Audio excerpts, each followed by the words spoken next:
with Marx that the state would wither away. This was always the Marxist vision that, yes, we have the dictatorship of the proletariat, but eventually the state withers away and we're just all good workers. But it's a very serious question because when you invest governments with power, they tend to crave more power. And the fundamental question is, how can you use non-democratic means to bring about democracy? Dewey said you can't. Or can you have strict imposition to bring about self-regulation? That is, until you can raise healthy enough people to govern their lives according to self-regulation, you're going to need to have some kind of strict prohibitions against certain kinds of things. You have to protect life. How can you have the two? I do not have an answer to that. I don't think actually Wright had an answer to that. I think Wright's view was we were so screwed up that we can't even begin to think of the answer to that. Tune in 500 years from now, after we've raised healthy children for generations and generations. Of course, given what we're doing to our home, it's not clear that we'll be functioning 500 years from now because of the destruction of the planet. So what do you do in the interim? No answer from Bennett, perhaps an answer from one of you. I'm sorry that I didn't explain work democracy as carefully, but maybe it'll come out more in the dialogue. Thank you for listening. And I just need to get my totem back up here, my inspirational totem. Excuse me 1 second. Do you have time for questions? Yeah, I intend to have lots of, well, I have time. It's up to you because it cuts into your talk. Okay. But I just got to get my inspiration up here. Yes, now. Questions? Hold off, Dr. Lewis, for a second. Let me make sure everyone else has questions. You don't have any questions? I do. I know you do. Anyone else? Anybody before me? Yeah, anyone before Tom and Dr. Lewis, because those two. Yes, Tommy, please. I just have an observation. The problem with the idea of raising healthy children is that there are so few adults who are even aware of it right now, much less interested in doing it. Yeah.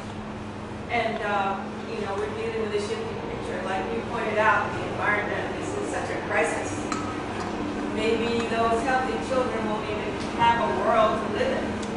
So my personal view is that I think it's a mistake to separate these things, that there is some kind of a way in which there's a dynamic interaction. But without that concept, we can't really discover what that would be. I think that anything that separates is false because we're all connected and all things are connected. And I think, you know, I resist despair. I mean, I know people who simply say, it's impossible, fuck it, we're finished, go have some fun. I resist that impulse. I don't know, maybe it's my character. I tend to be optimistic in some weird way. But I also recognize that the opposition is strong. I mean, school teachers can't even hug their kids today in schools. I mean, in many school districts, it's against the law to touch a child, even in the most loving, put a hand on the shoulder.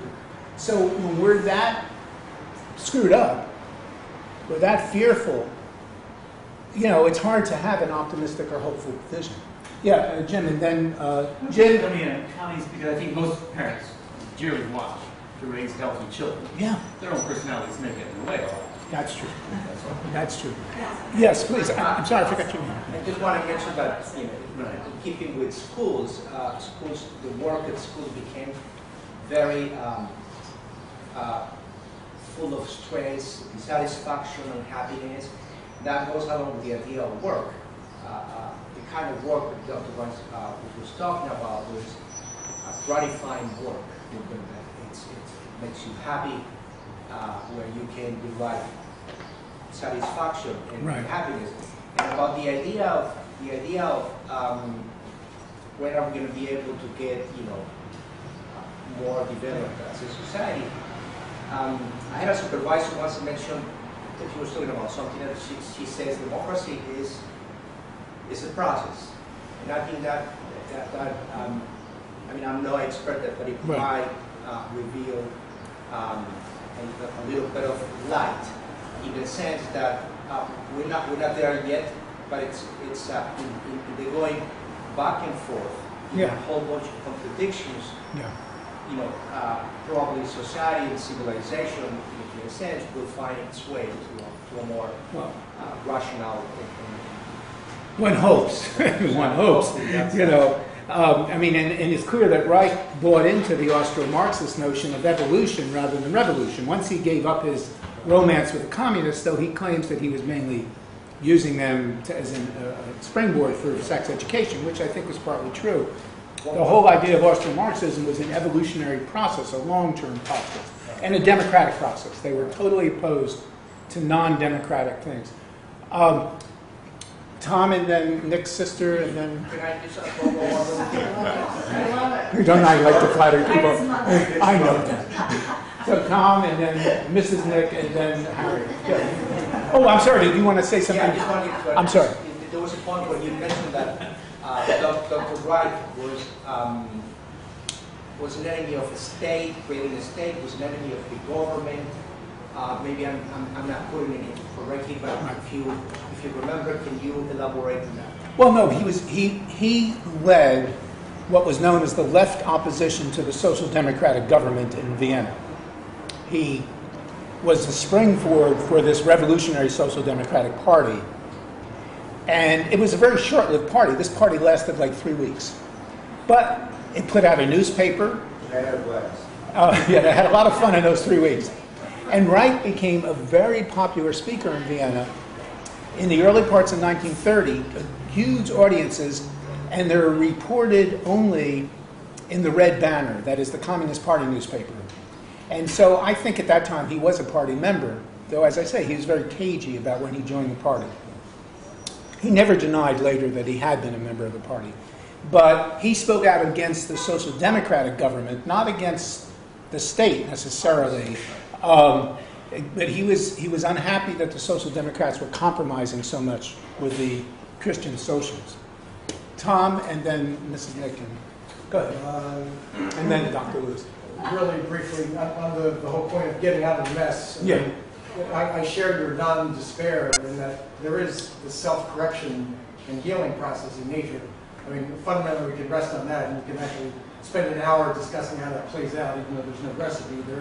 There are natural functions that bring us back to self-correction. So, I don't think it's all lost either.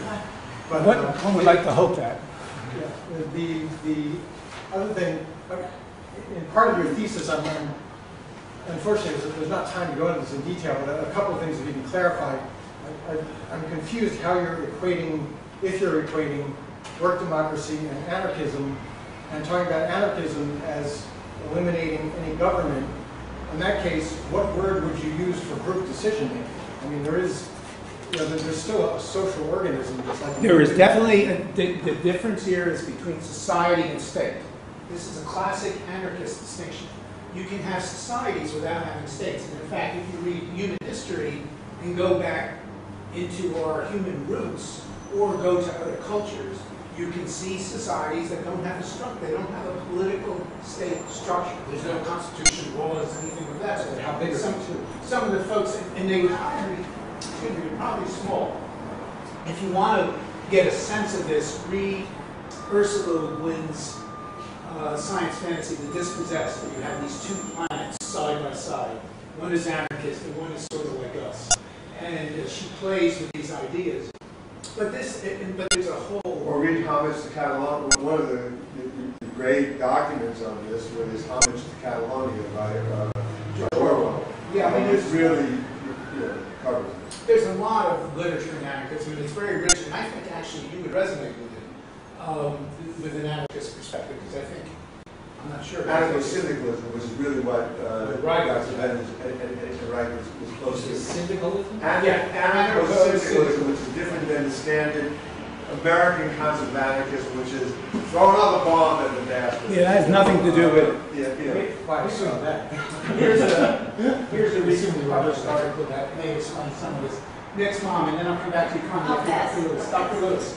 No, I just had a couple of comments. One is, Reich said very specifically, very specifically a number of things. One is, I think, first of all, the issue of the relationship to the Communist Party, he says in a number of places in interviews, I think in Reich's recent story, that the relationship with the Communist Party was always a double-edged sword. In one sense, he was very drawn to them because he felt they were involved with taking action. He was very frustrated, as were many intellectuals, with the failure of the Social Democrats to really take real action, or to use their power. The second was that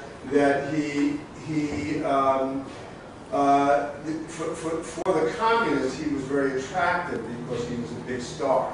He was a great, he could draw a big audience of young people and get a lot of people interested. He was also attracted to some degree to the psychoanalytic movement because he also brought in a lot of young people. It also led to his being a target. So there was a lot of conflict. He also said, and the last thing, just in keeping with is there a future? I agree that, and Dr. Sobey always felt, as he felt that Reich said, that we were making progress, but that Reich was very clear in saying, remember that as we make progress, it's very nice to talk philosophically and optimistically, but the reality is, in the process of making progress over the next few centuries, if we survive, there will be many, if not huge numbers that fall by the wayside as dead and wounded and maimed and destroyed before a healthier and more genuine emergence. And the last thing that Dr. Sobey and I talked about around this was that probably the key is population size. And once the population, we have to look at the population studies done at Yale University. You all know the mouse. Maybe I'll talk about this in a moment. Yeah,